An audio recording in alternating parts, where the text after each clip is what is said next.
Welcome sa aking channel. Ang vlog ko ngayon guys ay tuturo ko sa inyo kung saan nga ba makikita ang link ng video natin sa YouTube at kung paano natin ito makukuha. So, madali lang to guys, kaya panoorin nyo to hanggang sa matapos. Okay? So, punta na tayo sa YouTube. And then, punta tayo sa aking YouTube channel.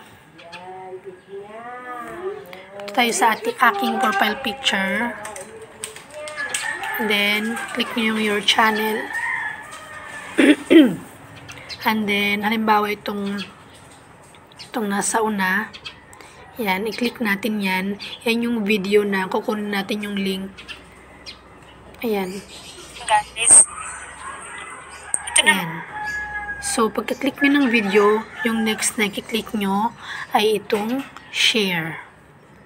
Click nyo yung share and then dyan, yan yung way para makuha natin yung link guys ng video natin sa YouTube. Actually, hindi lang video natin, kahit anong video na makikita natin sa YouTube, ganito din yung way para makuha yung link. So, same process lang din. So, click nyo tong copy link. Then, ayan na, copied na siya. Copied na siya. So, meaning, ready na siya.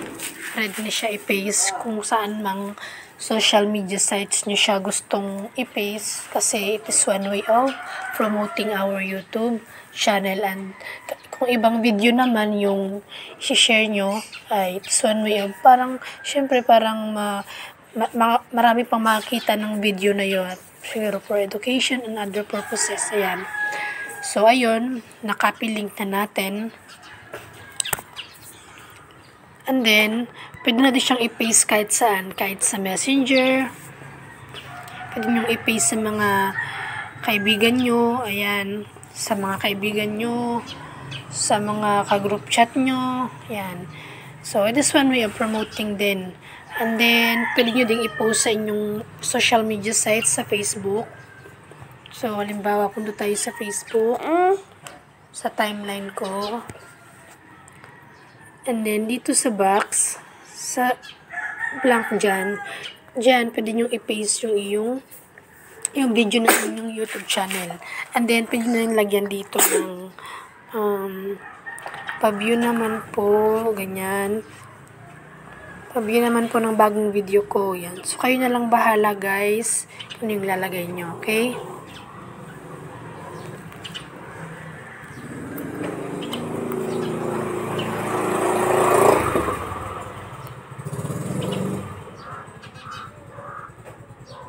Ayan, and then, click itong post sa taas. Yung color blue na post. And then, ayan, okay na siya.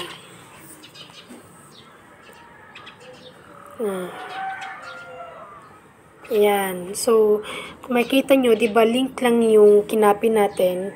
Pero, ma-appear yung video, yung mismong video, ayan.